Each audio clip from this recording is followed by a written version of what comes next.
Imagine a lone P-47 Thunderbolt, a silver dart against a canvas of azure, plummeting earthward with a terrifying, almost suicidal, velocity.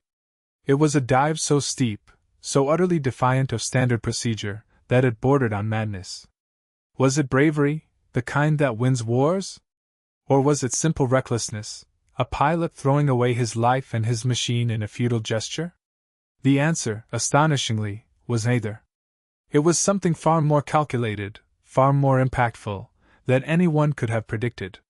It was an unauthorized act that would, in a matter of minutes, shatter a legend and reshape the aerial battlefield.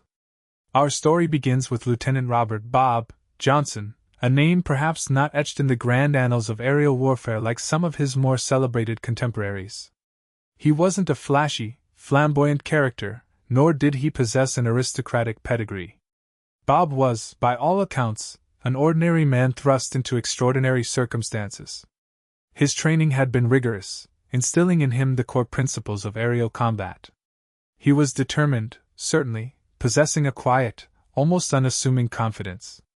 There was, however, a current of impulsiveness that ran beneath the surface, a willingness to deviate from the prescribed path if he believed a better one existed. Stationed in England, he, like countless others, felt the gnawing pressure of a war that seemed to perpetually teeter on the brink.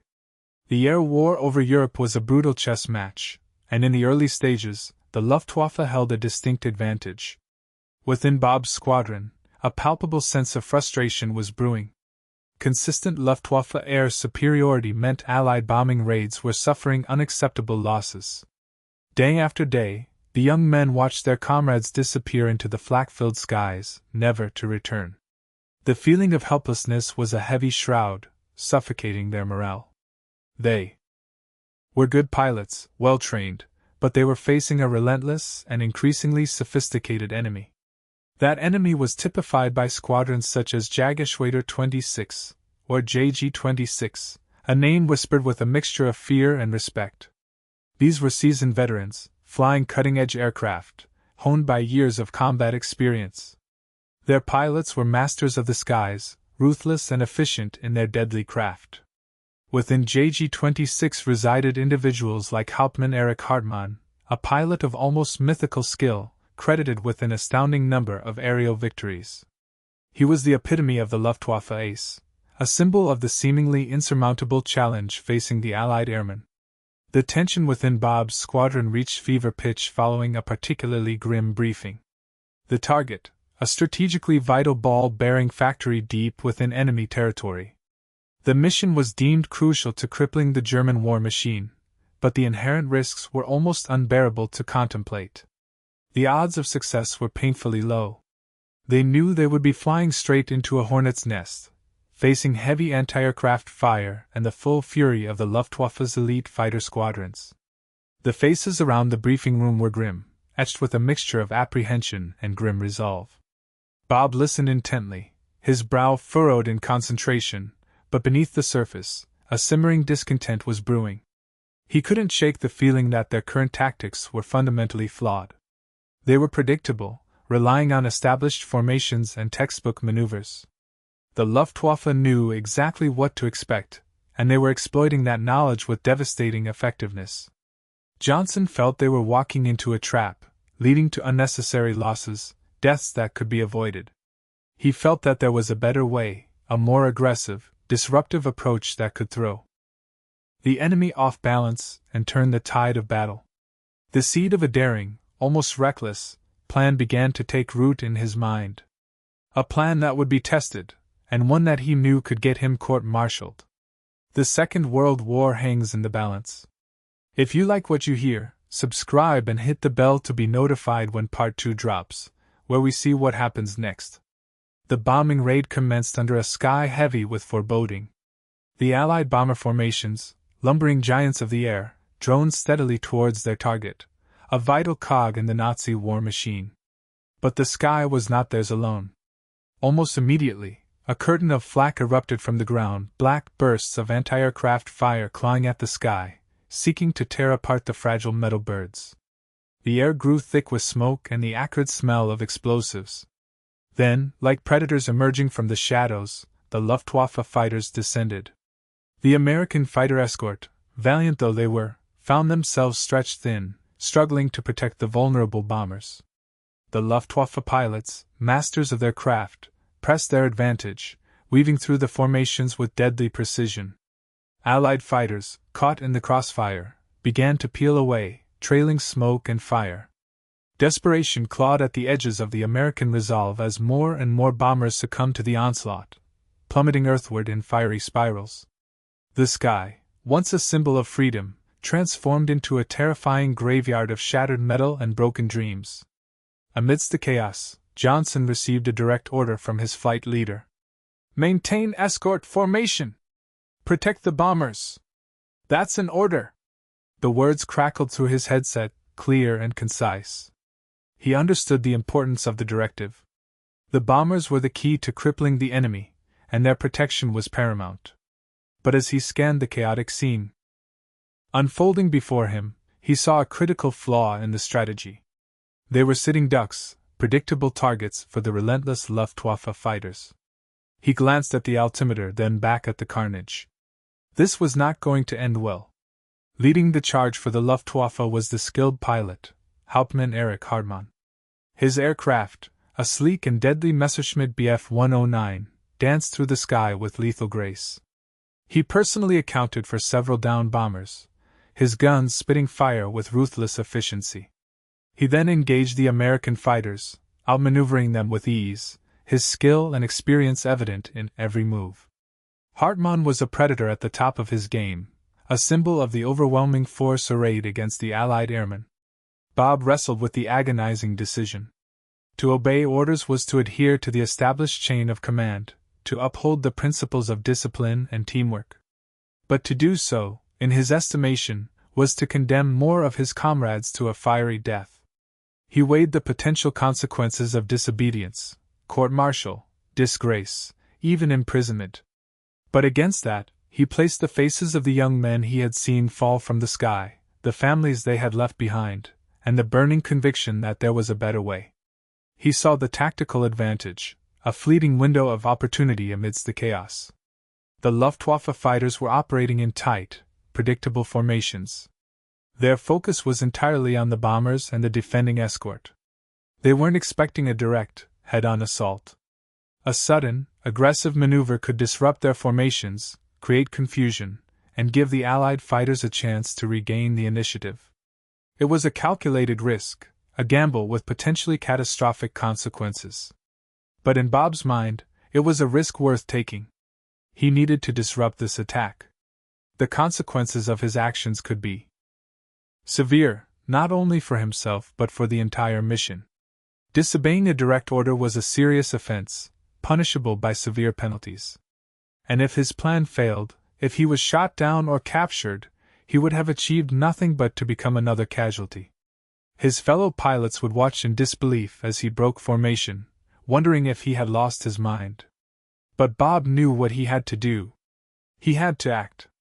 He grabbed the control stick. With a surge of adrenaline coursing through his veins, Johnson decisively broke formation. He pushed the throttle forward, unleashing the full fury of the P-47's Pratt and Whitney engine. The Thunderbolt, a brute of an aircraft, responded with a shuddering roar, accelerating rapidly as it plunged towards the enemy fighters.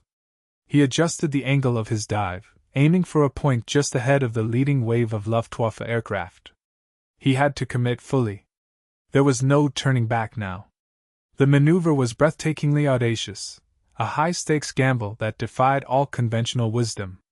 The speed was terrifying, the ground rushing up to meet him with alarming alacrity. The G-forces slammed into him, threatening to black him out. He fought to maintain consciousness, his vision narrowing as he strained against the immense pressure. Every rivet in the aircraft seemed to groan in protest as it hurtled downwards at breakneck speed. This was unlike anything he had ever done. It was a controlled freefall, with death as the penalty for any miscalculation. The Luftwaffe pilots, accustomed to dictating the terms of engagement, were caught completely off guard. Johnson's unexpected dive sent ripples of confusion through their ranks. Their tightly knit formations, meticulously crafted for maximum effectiveness, began to unravel as they struggled to comprehend the American pilot's suicidal maneuver. Some veered away in alarm, while others hesitated, unsure of how to respond to such an unconventional attack. Radios crackled with confused chatter as pilots tried to make sense of the unfolding chaos. What was this madman doing? Johnson exploited their momentary disorientation with ruthless aggression. He weaved through the disrupted formations, his guns blazing, targeting the most vulnerable aircraft. His aim was precise, his timing impeccable. He was a whirlwind of fury, a force of nature unleashed upon the unsuspecting enemy. The P-47, a flying tank, absorbed the enemy fire, allowing Johnson to press home his attack with unwavering determination. He had complete confidence now. One by one, Luftwaffe fighters began to fall victim to Johnson's unexpected assault. Tracers streaked across the sky as his .50 caliber machine guns found their mark, sending enemy aircraft spiraling downwards in flames. The momentum of the air battle started to shift, almost imperceptibly at first, as the Luftwaffe pilots lost their initial advantage. The sky was now full of chaos. It had become a maelstrom of twisting metal and erupting fire. Hauptmann Erich Hartmann, witnessing the sudden reversal of fortune, quickly recovered from his initial surprise.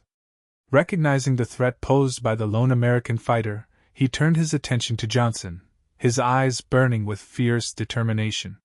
He expertly maneuvered his Messerschmitt, positioning himself for an attack. A battle of skill and wits ensued, a deadly dance between two of the most skilled pilots in the sky. The Luftwaffe ace was now face to face with the man who dared challenge the sky. Johnson and Hartmann, locked in a desperate embrace, exchanged fire in a heart-stopping close-quarters dogfight. Each pilot pushed their aircraft to its absolute limits, executing daring maneuvers in a desperate attempt to gain the upper hand. The air crackled with tension as bullets whizzed past, narrowly missing their targets. The outcome hung precariously in the balance, with victory and death separated by the thinnest of margins. The stakes were high. This was a duel to the death. Enjoying the story so far? If you are, give this video a like. It helps us know you want to hear more stories like this one. And don't forget to subscribe so you don't miss the next installment of this incredible tale. Johnson, despite the chaos of the dogfight, fought smart. He understood the importance of controlling the engagement, of dictating the terms of the battle. He constantly maneuvered to keep the sun at his back, using its glare to blind and disorient his opponent. He knew that the human eye struggled to adjust to sudden changes in light, and he exploited this weakness to his advantage. He watched the enemy pilot's movements closely, anticipating his every turn, every roll, every climb. This wasn't just about flying, it was about thinking, about predicting, about staying one step ahead. Hartmann, however, was no pushover. His experience shone through as he deftly countered Johnson's tactics.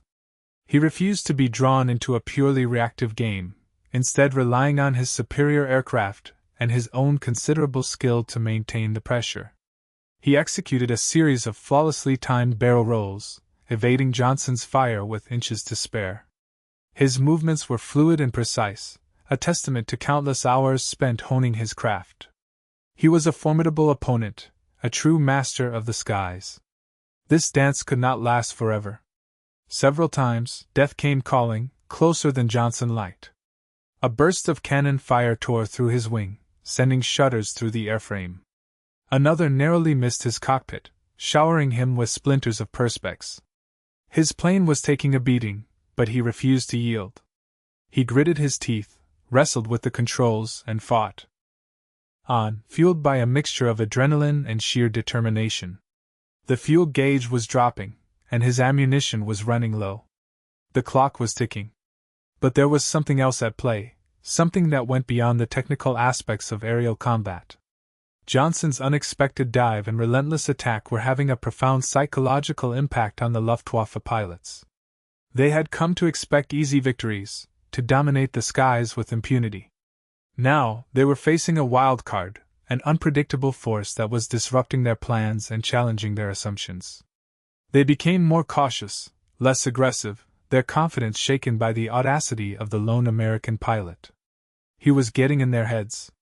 The reduced Luftwaffe pressure allowed the remaining Allied bombers to press on towards their target.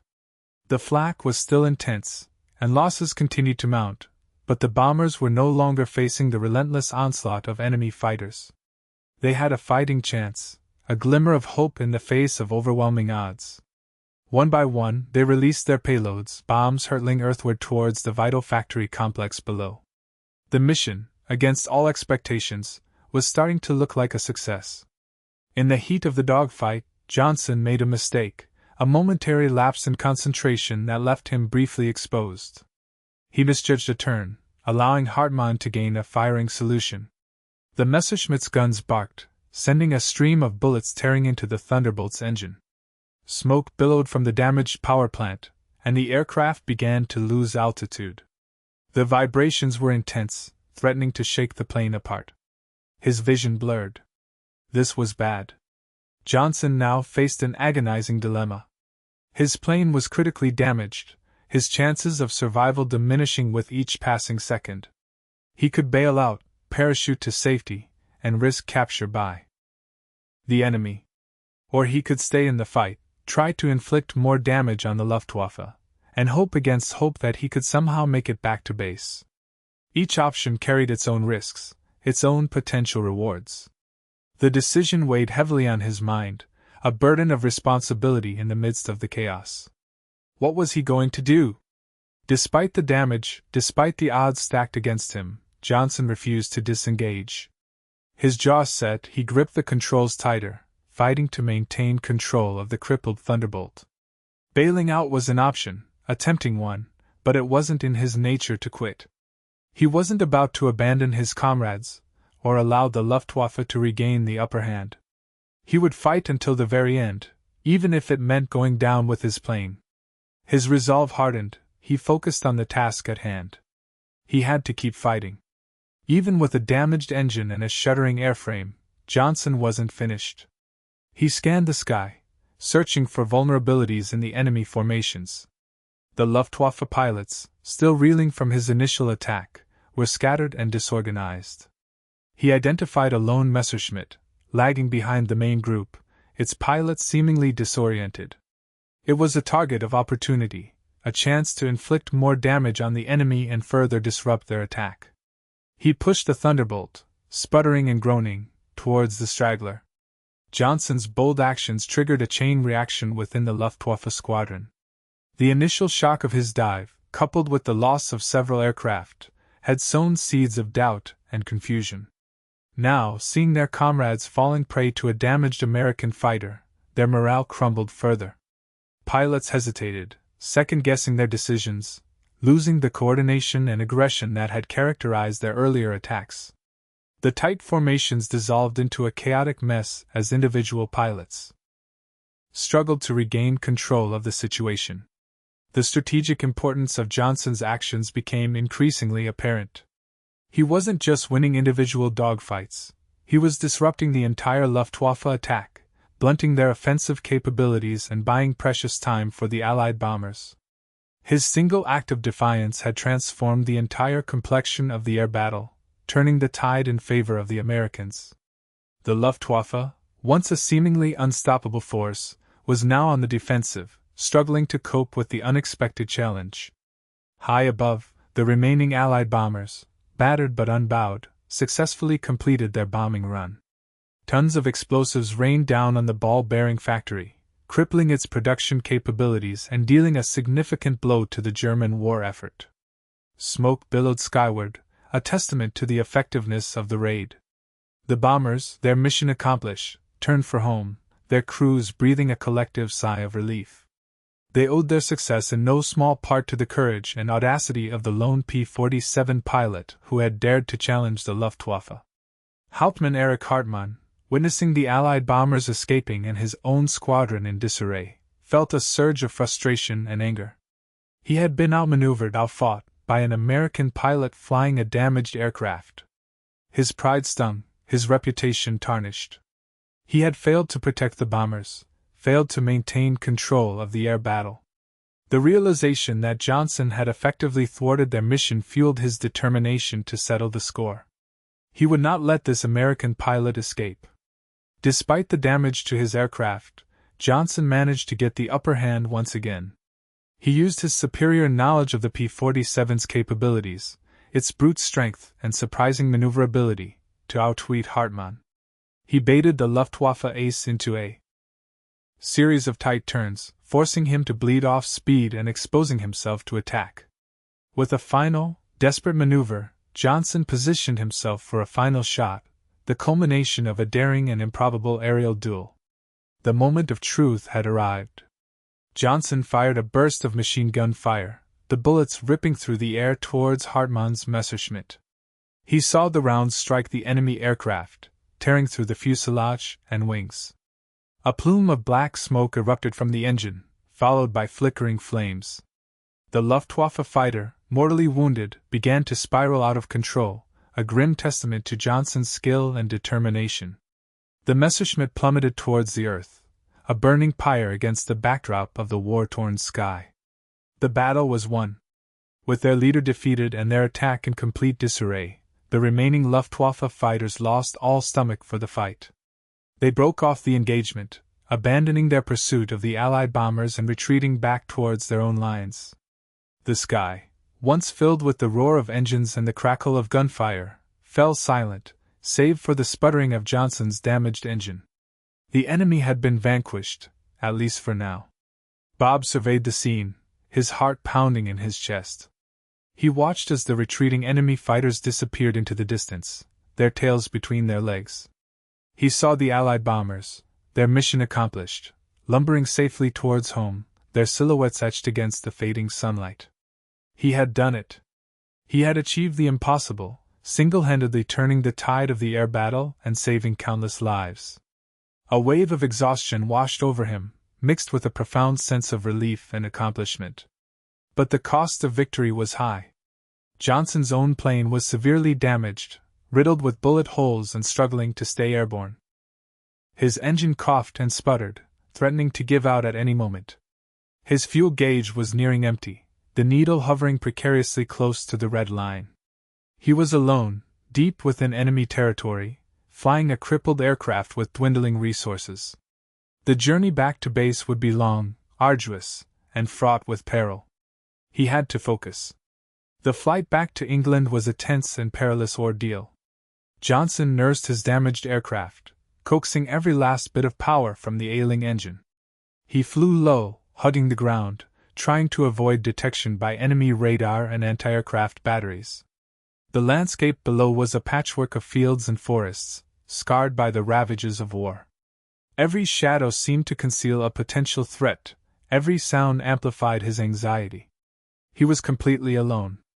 He fought against fatigue, battling to stay awake and alert. The pain from his injuries throbbed in his arm, a constant reminder of the dangers he had faced. The cold seeped into the cockpit, chilling him to the bone. He kept his eyes scanning the sky, searching for any sign of enemy aircraft. He knew that the Luftwaffe might be lurking, waiting to pounce on a vulnerable straggler. He tried not to think about the possibility of ditching in the English Channel, the icy water a death sentence for a wounded pilot. As he limped towards home, Johnson couldn't help but contemplate the potential consequences of his actions. He had disobeyed a direct order, a serious offense that could result in severe punishment. He imagined the faces of his commanding officers, their expressions a mixture of anger and disappointment. Would they see him as a hero, or as a reckless insubordinate? Would they commend him for his bravery, or court-martial him for his defiance? The uncertainty gnawed at him, adding to the stress of the already harrowing flight. He wondered what kind of reception he would receive upon his return. Would his fellow pilots celebrate his victory, or would they ostracize him for putting his own ambitions ahead of the mission? Would he be hailed as a savior, or scorned as a rogue element? The questions swirled in his mind, a cloud of doubt obscuring the triumph of his achievement. Little did he know, the events that awaited him back at base would be even more surprising and unpredictable than the battle he had just survived. He was not prepared for what was to come. Landing the damaged aircraft proved to be Johnson's final test of the day. The P-47, sputtering and shaking violently, was barely controllable. He wrestled with the stick and rudder, fighting to keep the wings level as he approached the airstrip. The ground crew, alerted to his impending arrival, watched with bated breath, their faces etched with concern. He could see the crashed trucks and ambulances standing by, a grim reminder of the potential for disaster. He needed to be perfect. He lined up the Thunderbolt as best he could, his vision blurring with fatigue and the lingering effects of hypoxia. The airspeed indicator flickered erratically, making it difficult to judge his approach. He lowered the landing gear, wincing as the hydraulics strained under the added stress. The wheels touched down with a bone-jarring thud, the impact sending shudders through the airframe. He fought to keep the plane straight, battling the crosswind that threatened to send him careening off the runway. With a final surge of effort, he brought the P-47 to a halt, the engine sighing its last breath as it finally gave out. The full extent of the Luftwaffe's losses soon became clear. Intelligence reports revealed that Johnson's unauthorized dive had decimated a significant portion of the enemy squadron. Several enemy fighters had been shot down, while others were so badly damaged that they would be out of action for weeks. The Luftwaffe's attack on the Allied bomber formation had been effectively thwarted, preventing further losses and ensuring the success of the mission. The impact of Johnson's actions was undeniable. He'd done the impossible. Johnson was immediately met with a whirlwind of reactions upon climbing out of his battered aircraft. His fellow pilots, a mix of disbelief, anger, and awe plastered across their faces, surrounded him. Some were jubilant, praising his bravery and skill. Others were furious, accusing him of recklessness and insubordination. His commanding officer, Colonel Davies, stood nearby, his expression unreadable. The air crackled with tension as the men waited for his judgment. Colonel Davies, a veteran of countless aerial battles, was a strict disciplinarian, a man who valued order and adherence to regulations. He struggled with how to handle Johnson's blatant disregard for orders, despite the undeniable success of his actions. He understood the importance of following protocol, of maintaining the chain of command.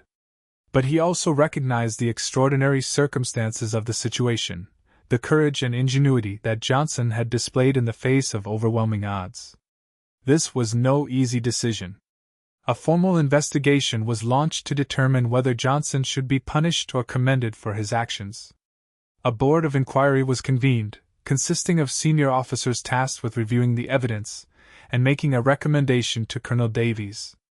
The investigation would be thorough and impartial, ensuring that all sides of the story were heard before a decision was made. Johnson's fate hung in the balance. Testimonies were gathered from other pilots who had witnessed the air battle, their accounts painting a vivid picture of Johnson's audacious dive and his relentless attack on the Luftwaffe fighters. Bomber crews testified about the reduced enemy pressure they had experienced, allowing them to complete their mission and return to base safely. Air combat analysts studied the wreckage of downed aircraft, piecing together the sequence of events that had led to the Luftwaffe's defeat. The evidence was mounting.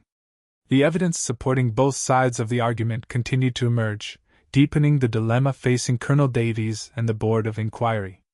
On one hand, Johnson had clearly disobeyed a direct order, a serious breach of military discipline. On the other hand, his actions had undoubtedly saved lives, protected vital assets, and contributed significantly to the Allied war effort. Was he a hero or a rogue? The answer was far from clear. The conflicting evidence left the board deadlocked. The decision now rested solely on Colonel Davies' shoulders. The responsibility weighed heavily on him. He knew his decision would not only affect Johnson, but the morale of the entire squadron. What he did next would set a precedent, defining the line between bravery and recklessness in the skies above Europe. After careful deliberation, weighing the risks against the rewards, the potential consequences against the undeniable achievements, Colonel Davies reached his verdict regarding Lieutenant Robert "Bob" Johnson. He called the entire squadron together, the atmosphere thick with anticipation. Johnson stood before him, ramrod straight, his expression betraying nothing of the turmoil he must have been feeling. Davies cleared his throat, his voice resonating across the assembled airmen. "Lieutenant Johnson," he began, his tone measured and grave. Your actions on the mission 3 days ago have been the subject of intense scrutiny. There is no doubt that you disobeyed a direct order. Such insubordination cannot be tolerated in a disciplined military organization. A collective sigh swept through the ranks. Johnson's shoulders slumped slightly, bracing for the inevitable. However, Davies continued, his voice rising slightly, it is also undeniable that your actions demonstrated extraordinary bravery, tactical brilliance, and a selfless disregard for your own safety. Your unauthorized dive disrupted the enemy attack, allowing our bombers to reach their target and return safely. You single-handedly engaged and defeated a superior force, inflicting heavy losses on the Luftwaffe. Your courage and skill saved the lives of countless airmen and contributed significantly to the success of the mission. Therefore, Davies paused, his gaze sweeping across the faces of the assembled pilots. I am issuing the following judgment. Lieutenant Johnson, you are hereby commended for your extraordinary heroism and tactical prowess in the face of the enemy. Your actions went above and beyond the call of duty and reflect great credit upon yourself and the United States Army Air Forces. A murmur of approval rippled through the squadron. But Davies wasn't finished. However, he added, his voice hardening, you are also reprimanded for disobeying a direct order. While your actions ultimately proved successful, they could have had disastrous consequences. Such insubordination cannot be condoned. Therefore, Lieutenant Johnson, you will be confined to base for a period of 1 week and will be required to perform extra duties. This is to serve as a reminder that discipline and obedience are essential, even in the heat of battle. But let it also be known, Davies concluded, his voice filled with emotion, that your bravery and skill will not be forgotten. You have set an example for all of us to follow. The squadron erupted in applause, a wave of relief and admiration washing over Johnson. Johnson's actions had a profound impact on the war effort in that region. The Luftwaffe's air superiority, once a seemingly insurmountable obstacle, was significantly diminished. Allied bombing raids faced less opposition, and the flow of vital supplies and reinforcements increased. The balance of power in the skies above Europe had shifted, thanks in large part to the audacity and skill of one lone pilot. The tide was turning. Bob became a celebrated and respected figure within his squadron. He wasn't just known for his bravery, but for his ability to think outside the box, to see opportunities where others saw only obstacles. He became a mentor to younger pilots, sharing his knowledge and experience, encouraging them to trust their instincts and to never give up, even in the face of overwhelming odds. He was a leader, not just by rank, but by example. The story of Bob Johnson serves as a reflection on the courage and sacrifice of the young men who fought in World War II, risking their lives every day for a cause greater than themselves. It is a reminder of the importance of individual initiative, of the willingness to challenge conventional wisdom, and to take calculated risks in the face of overwhelming odds. It is a testament to the human spirit, its capacity for bravery, ingenuity, and unwavering determination. These young men saved the world. It also highlights the fine line between recklessness and bravery, the ethical dilemmas faced by soldiers in wartime. When is it justifiable to disobey orders? When does the pursuit of victory outweigh the importance of discipline and protocol? These are questions that have no easy answers, questions that continue to be debated and pondered to this day. It is a question without a clear answer. Thank you for watching the story of Lieutenant Robert Bob Johnson. If you enjoyed this video, please subscribe to our channel for more incredible stories from history. And be sure to share this video with your friends and family who appreciate tales of courage and heroism. Up next, check out our video on Suggest another related video on World War II aviation. Thanks again for watching, and we'll see you in the next video.